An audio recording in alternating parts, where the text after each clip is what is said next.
My true story from Tennessee. I hosted my 71st birthday party. No one showed up. That same day, my Dill posted family photos from a resort with her parents. I didn't cry, I just smiled. And when they got home, I handed them the envelope that changed everything. My grandson's DNA test results. It was nearly 8 p.m. The buttercream frosting had started to sag. The candles flickered on the kitchen table, 9 small ones and a single tall gold taper in the center. 70. Not that anyone asked. I had made the cake myself. Old family recipe, buttermilk, vanilla, a touch of lemon zest, the kind you only make when you expect company. I had even set the table. Linen napkins, the crystal glasses, my late husband's favorite teacups, all for a dinner no one came to. The roast was cold. The potatoes had hardened at the edges. I had reheated the gravy twice just in case. At 5 p.m., I straightened the silverware. At 6 p.m., I checked the doorbell. At 7, I told myself there had probably been traffic. By 8, I could not lie to myself anymore. I picked up the cordless phone from its base and dialed Richard, my only son. He picked up on the third ring, sounded distracted, then irritated. "What? You're calling again?" I cleared my throat. "I was just wondering if maybe you forgot what day." He cut me off. "Oh, right. The birthday of the house witch." Then he chuckled. 70. You should be sleeping underground by now instead of wasting our electricity. The line went dead. I sat back in the chair. The gold candle still burned. I did not cry. I did not move. My knees ached. But I stayed where I was. I looked around the table, each place set with care, each plate empty. The silence rang louder than any insult ever could. The kitchen lights buzzed above me. I turned them off one by one, left the cake untouched, picked up the envelope from my handbag, the one with 2 sets of initials. And I waited because they were coming home from the resort tomorrow, and I was done being wallpaper. I turned on the TV just for the noise. It synced automatically to my phone, and the screen lit up with Facebook. Melissa's profile popped open. The last person I wanted to see, but there she was. Her latest post loaded, the images large and glossy across the flat screen. A new album, Family Getaway, Gatlinburg Weekend, 84 photos. Her, Richard, little Sammy, and her parents. Tanned, smiling wine glasses in hand, matching swimsuits, designer sunglasses, coordinated outfits like some magazine spread and the caption, 3 generations, family that matters, no mention of me, no call, no text, no seat at the table, not even a name in the tag. In one photo, Sammy sat on Melissa's father's lap, both of them laughing. In another, Richard leaned against a balcony rail, arms around his wife and in-laws. I looked at that picture longer than I should have. Not because I was jealous. I just wanted to see if he looked happy. He didn't. I knew that balcony. They had been there before, just not with me. Never with me. I muted the TV. The flicker of the slideshow on the screen still reflected on the window pane beside me. Outside, the street was quiet. The neighbor's dog barked once, then silence again. I stood up slowly, the arthritis in my hips reminding me of every step. I walked to the dining table, picked up each plate one by one, and carried them to the sink. I did not rinse them yet, I just could not bear the sound. I placed the untouched cake in the fridge, closed the door, then opened it again, and took out the envelope I had tucked between the butter and the berry jam. I held it for a moment. The initials stared back at me. RAT for Richard Allen Thompson and SMJ for Samuel James Thompson. But that was the problem. Only one of those was true. I ran my thumb along the seal of the envelope. It was thick, too thick for just a birthday card. That was the point. I sat back down at the kitchen table, now dark and cleared. I placed the envelope in the center, then I turned off the last light, 70. Not a soul came to say it, but I was no longer afraid of their silence. I was learning to speak through it, and I waited because the truth was patient, because tomorrow they would walk through that door again, pretending the world had not shifted, and I would hand them the truth with the same calm they had handed me. Invisibility? Because I was done being wallpaper. Melissa never called me by my name. Not Mom, not even Mrs. Thompson, just snide little titles that sliced deeper than she knew. You just hang around like bad wallpaper, she sneered once while folding laundry I had washed. Always there, always peeling at the corners. That one stayed with me. But it was not the worst. Once when Sammy was a toddler, I picked him up because he had a fever. He clung to me, calling out in baby speak, just needing comfort. Melissa snatched him from my arms like I was poison. He calls me Mama, not some doddering old hag playing grandma. She looked me dead in the eye as she said it. Her voice was sweet, but her words were venom. Then there was the morning she found me in the kitchen making breakfast for Richard before a job interview. I had slipped $200 cash into his coat pocket the night before, just in case. She saw it, pulled it out, waved it in my face. Trying to buy his love now? You're a welfare tick with lipstick. I said nothing. I never did. I had lived through worse than her tongue. But silence does not mean weakness. It means storage. It means I am stacking every word you say, and one day you will trip on them. When Richard lost his job years ago, I used part of my late husband's pension to help them put a down payment on the house. My name was never added to the deed, though it was my money. When I asked Melissa gently whether we should update the paperwork, she said, "You didn't buy this house. You bought the right to crash here." Crash. That word hit harder than most. Like I was a car wreck, a temporary mess they had to drive around. But I was not temporary. I was there when Sammy was born, sitting in the hallway with a lukewarm coffee while her mother got to be in the delivery room. I was the one who rocked him at 3 a.m. when Melissa was too drained. I was the one who took him to urgent care when he had croup. Who held him while he vomited on my blouse. Who sang "You Are My Sunshine" on repeat because no one else remembered the second verse. Yet he did not look like Richard. That thought crept in slowly, a flicker at first, then it rooted deeper. Sammy had deep-set hazel eyes. No one in our family had them. His ears were wide at the base, his skin tone warmer with a mole on his neck that I knew was not from our bloodline. I brushed it off for a while. Children can take after distant relatives. But then came the school paperwork. Blood type AB. Richard was O like me. Melissa had claimed to be A. I began writing things down, not on a computer. I did not trust those. In a spiral notebook I kept in my knitting basket. Birth dates, medical notes, phrases. Sammy repeated that Melissa said she had never taught him. I was not accusing. I was observing. Melissa once caught me staring too long at a photo of Richard as a boy. She smirked, still trying to find the resemblance. Let it go, Grandma. Genes skip losers. That night, I cried into my pillow for the first time in years, not because I felt hurt, but because I felt used. I was not raising a grandson, I was raising a question. There was another clue, subtle but telling. Richard started staying out late, working overtime, but he never seemed happier, just drained. Melissa, meanwhile, had new clothes, new jewelry, and took more girls' weekends. When I asked how they were affording it, she laughed. Not all of us retire into knitting and pity parties, sweetheart. Then she walked out in heels I knew cost more than my monthly pension. Still, I kept the peace for Sammy. Always for Sammy, until I realized I might not even have a rightful claim to him. I had given him my lullabies, my oatmeal cookies, my stories of Tennessee winters and honeysuckle summers, and he might not even carry a drop of my blood. But even that was not what broke me. What broke me was hearing Sammy ask one day after I braided his hair, "Grandma, why does Mommy say you used to be nicer before you got old and stupid?" That night, I went to my room, locked the door, and opened the drawer where I kept my quiet plans. I began preparing for the storm, not with shouting, but with science. It was a Friday afternoon when Richard called from work. He sounded tired, but grateful. "Mom, could you pick Sammy up from school today? Melissa has an appointment and I won't be home until 6 o'clock.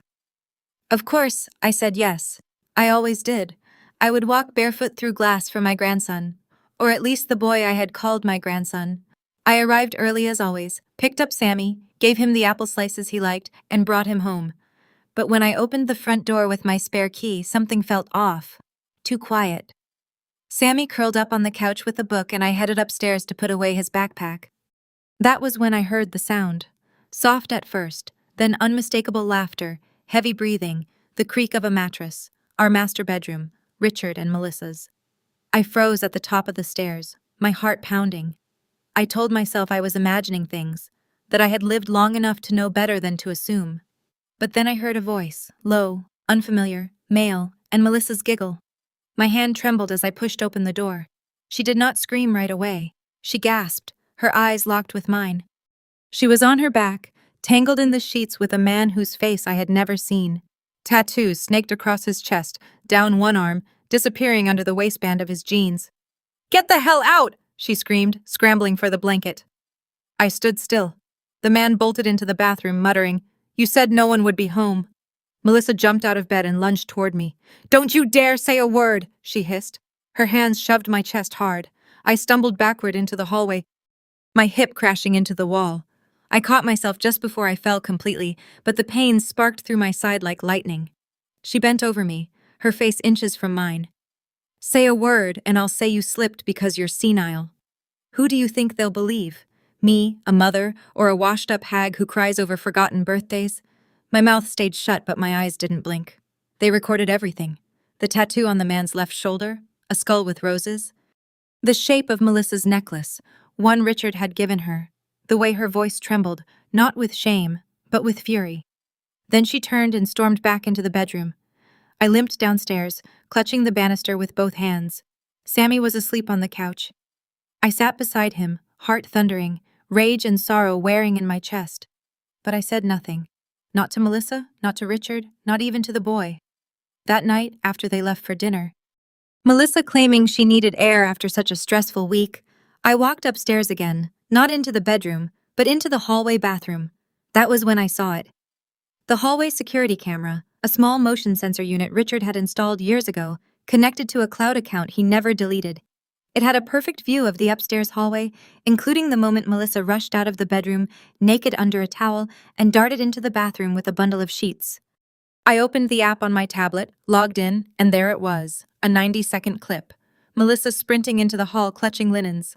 The camera caught her dumping them into the bathtub, then returning a moment later with a plastic bag, what looked like a used condom inside, and spraying air freshener wildly over the bed.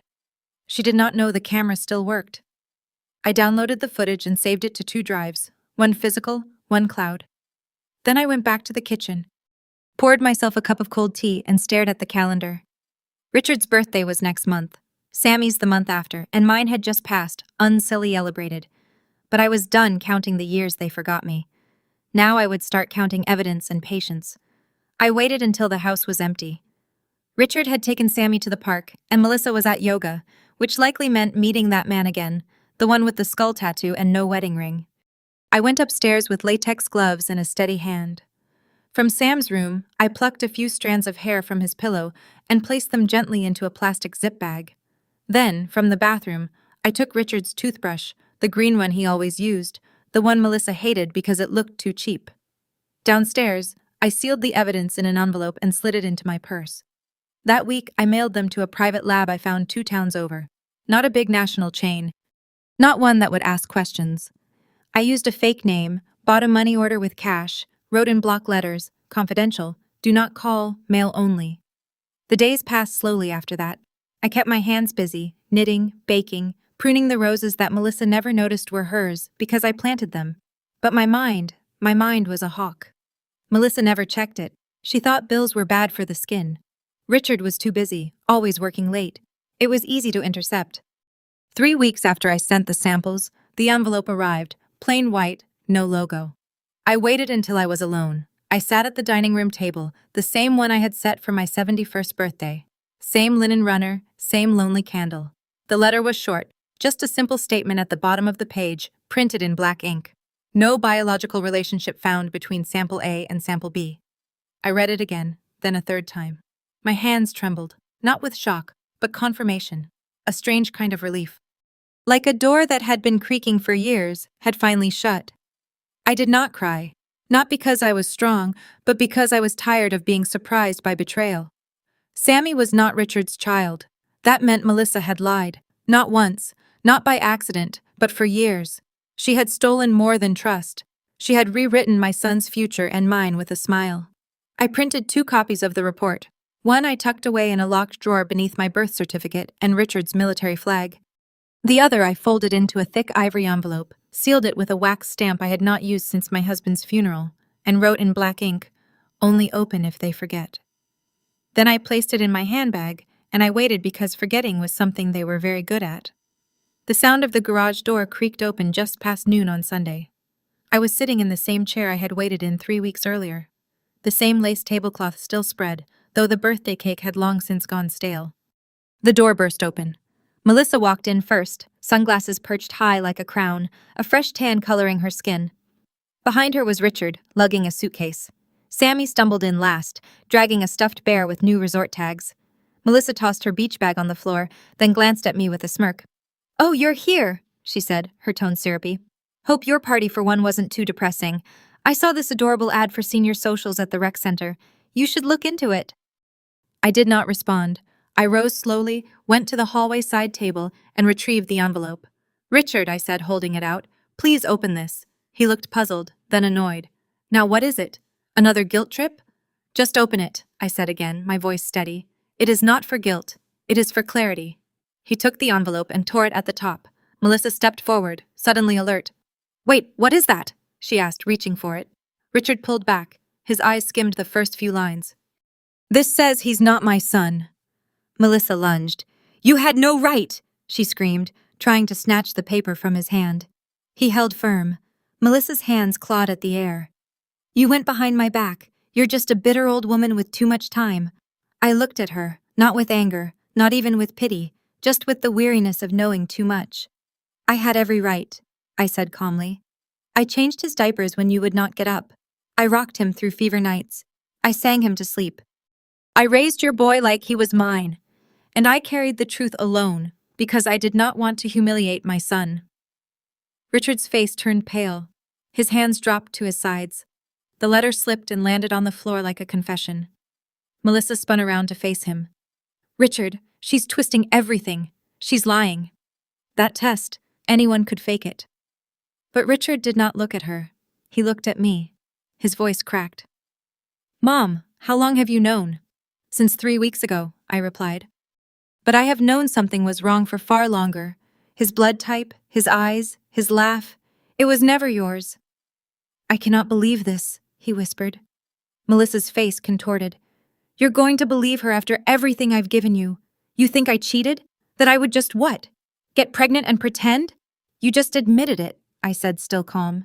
"And you did more than pretend. You lived a lie and you dragged my son into it. You dragged Sammy into it." Melissa turned to me like a viper. "You just want to tear this family apart because you're jealous. Because no one celebrated your stupid birthday." Richard interrupted her. "Enough, Melissa." His voice was low, firm. "You lied to me for 7 years, and you made her feel like garbage while doing it." Melissa scoffed. "She is garbage. You would be nowhere if I hadn't pushed you." "She is my mother," Richard snapped, "and I let you treat her like furniture." "No, like a ghost." There was silence. Even Sammy, too young to understand, seemed to feel the shift in the air. Melissa turned to storm off, but I said one final thing. "You threatened me once." Melissa told me no one would believe the word of an old woman. I stepped forward, but I believed myself, and now he does too. Melissa turned at the door, her face red and trembling. "This isn't over," she hissed. "You're right," I replied. "It is just beginning." And Richard picked up the phone. Richard made the call while still holding the envelope. His hands were shaking. But his voice was sure. I had not seen him this clear-headed in years. He gave the dispatcher our address, his name, and said calmly, "I need to report fraud, and I have evidence." While we waited, I opened the small metal lockbox I kept hidden in the back of my bedroom closet. Inside were not just the DNA results, but a thumb drive, a printed timeline, and 2 affidavits. One from my doctor verifying the bruising and swelling on my knee from the fall, and another from the urgent care physician who had stitched the gash on my palm after I broke my fall that Friday. There were also camera clips, Melissa in full view wiping down the bed sheets with bleach. Another of her tossing something later recovered as a condom into the guest bathroom trash. A third from the hallway showing her stepping over me, pausing just long enough to whisper, "Senile old bat," before slamming the bedroom door. I handed it all to Richard in a sealed manila envelope. His fingers curled around it like it weighed 100 pounds. An hour later, the police arrived. 2 officers, calm, courteous. Melissa had locked herself in the upstairs bathroom. They gave her a choice. Come down peacefully or they'd come get her. She came down in her resort romper and hotel slippers, sunglasses still perched atop her head like a mask of denial. "You're making a mistake," she said. "I'm a mother. I have rights." The officer glanced at the file Richard had handed him. "You also have a forged birth certificate? 2 insurance claims under false paternity, and over $18,000 cents of taxpayer-backed benefits in a private account under a fake LLC. You'll need to explain that. Melissa turned to Richard, her eyes wide, panicked now. You believe her over me? I believe the evidence, he said, his voice hollow. And I believe my mother, he added, then quieter. Finally, they cuffed her gently, gave her a jacket to cover up. As she passed me on the way to the cruiser, she hissed, You've ruined everything. I met her eyes. No, I revealed it. The front door closed behind them with a thud that felt like closure. Richard sat down on the bottom stair, his shoulders heavy. I sat beside him. He leaned his head against mine. I was blind, he whispered. I almost let her destroy you. I put my hand on his. You were lied to. That is not the same. He shook his head. I should have seen it. The way she spoke to you, the way she kept you out of everything. I thought it was stress. I thought you two just didn't get along. She made sure of that, I said. But it does not matter now. He turned to me. I'm sorry I laughed at your birthday. I'll never forgive myself for that. You do not need to. I said you came back to me. That is enough. The investigation moved quickly. Melissa had created a shell identity for Sam's paternity, filing paperwork listing Richard as the father. Despite knowing the timeline did not match, she used this false documentation to claim family medical insurance, tax benefits, and supplemental child care stipends during Richard's years of unemployment. The total came to over $18,000. When confronted, she confessed. Not out of remorse, but strategy. Her lawyer tried to argue for a reduced sentence on grounds of postpartum instability. It did not work. Richard filed for divorce. Full custody of Sammy was awarded to the biological father, who surprisingly turned out to be a man Melissa had also deceived. He showed up in court with tears in his eyes, holding a small stuffed animal from the last time he had seen his son. He thanked me. You saved my boy from growing up in a lie, he said. I nodded. I had saved more than that. I had saved the last pieces of truth in this house. The night after the court ruling, Richard stayed for dinner, just him and me. I reheated pot roast. He washed the dishes. We did not speak much. We did not need to. When he left, he hugged me tighter than he had since he was a teenager. I don't deserve you, he said. You're wrong, I replied. You came home. That is everything. The custody hearing was not easy. Richard sat on one side of the courtroom. On the other sat a man named Daniel Harper, a quiet, broad-shouldered man with dark circles under his eyes and a folder clutched to his chest. He was Sam's biological father. When the DNA results were shared, Daniel didn't flinch. He had already known. Melissa had once told him she lost the baby, a cruel lie that robbed him of 5 years of fatherhood. Now he was here and he wanted his son. Richard looked over at me during the recess. I can't believe I raised someone else's child, he said. You believed he was yours. You loved him like a father should. That is not something to regret, I said. Richard turned back toward Daniel. If he wants to be in his life, I won't stop him. It was a quiet, painful exchange. The court acknowledged Daniel's biological rights and granted him primary custody, with Richard retaining visitation. But it was mutual, respectful, no screaming, no resentment, just two men trying to do right by a child who had been lied to by the only woman he called Mama. I stayed quiet through most of it, except when the judge asked about household ownership. My name was on the deed, always had been. Melissa once claimed I was just renting a room by guilt, but the paperwork said otherwise. When we bought the home in 2001, I had contributed a large portion from my husband's life insurance. The deed listed me as co-owner, and now that Melissa was out of the picture, the house was finally, legally, emotionally mine. I stayed. Richard moved to a condo nearby, wanted space to heal. I understood. The first thing I did was change the locks, not out of fear, out of finality. Then I hired cleaners.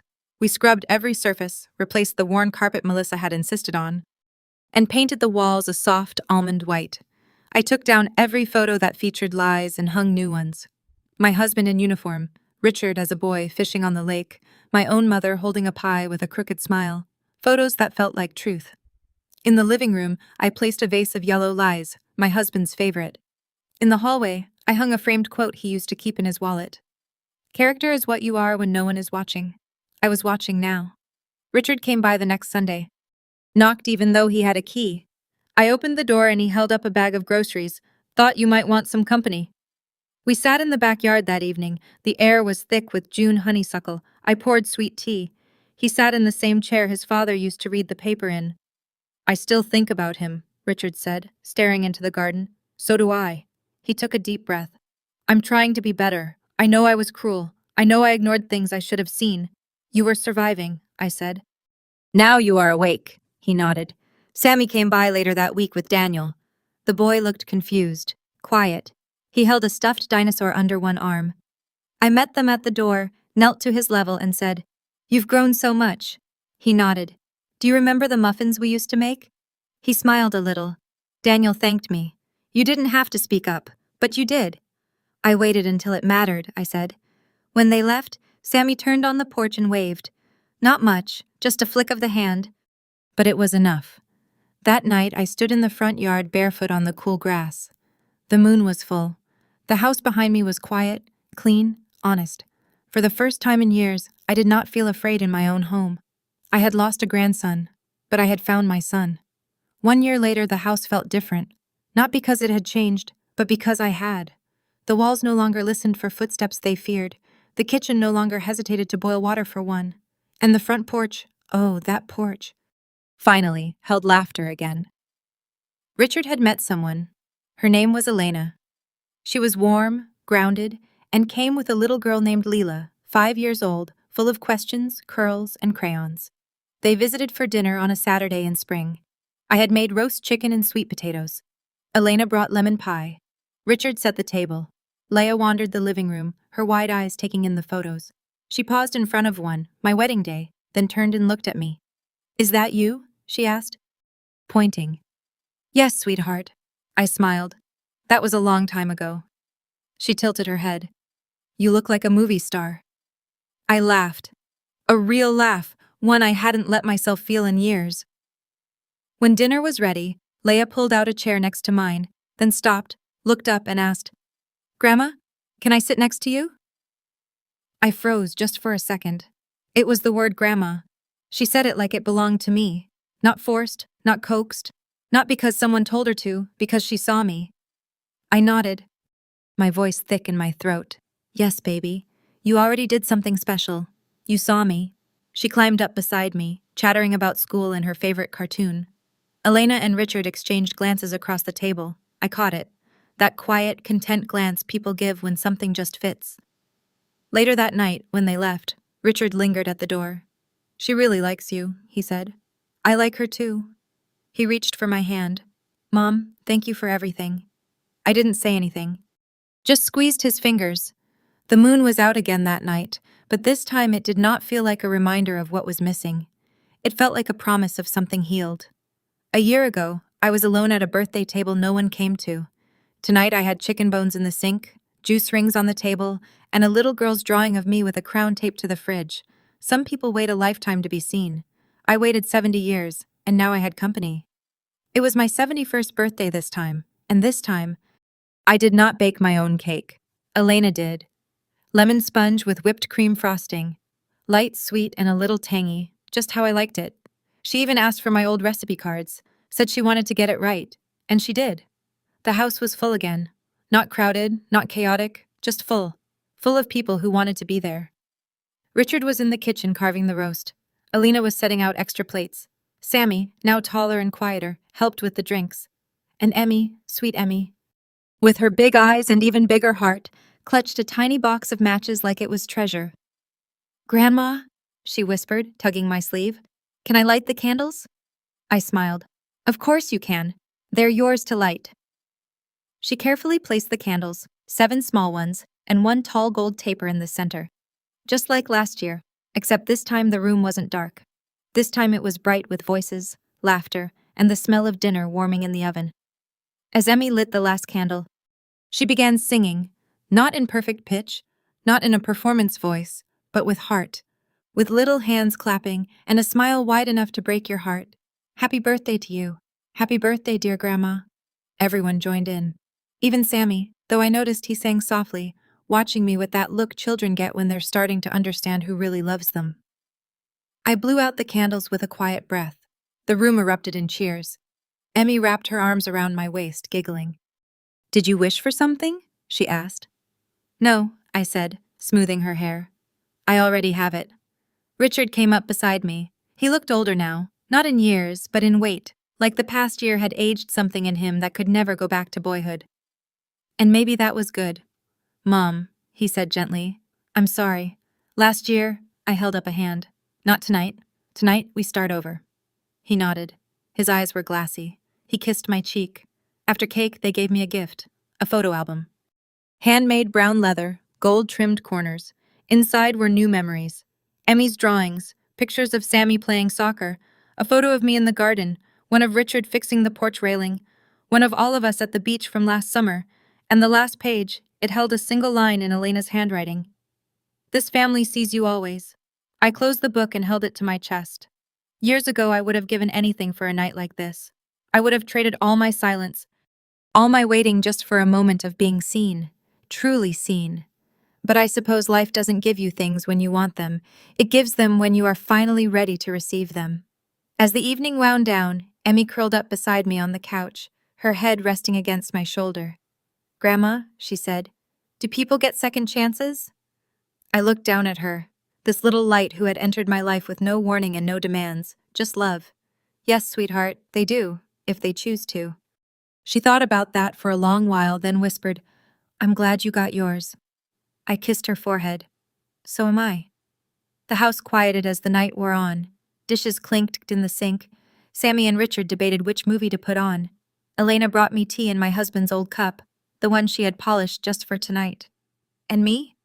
I sat there wrapped in a blanket that smelled faintly of lavender and lemon cake, with a heart full of something I hadn't had in years. Peace. Not revenge. Not triumph, just peace. The kind that comes after the truth has been told and heard. The kind that settles into your bones and whispers, you were never wrong to love. Because I did love. Even when they forgot me. Even when they erased me from their photos and their plans. Even when I was just wallpaper. But tonight, I was more than a wallflower. I was the center of the room. I was a grandmother, seen, cherished, and finally celebrated. And that was the only wish I had ever made. And it came true. With one gold candle still glowing, they left me with the cake and candles. But I lit the truth. And when they brought lies to my table, I served them justice.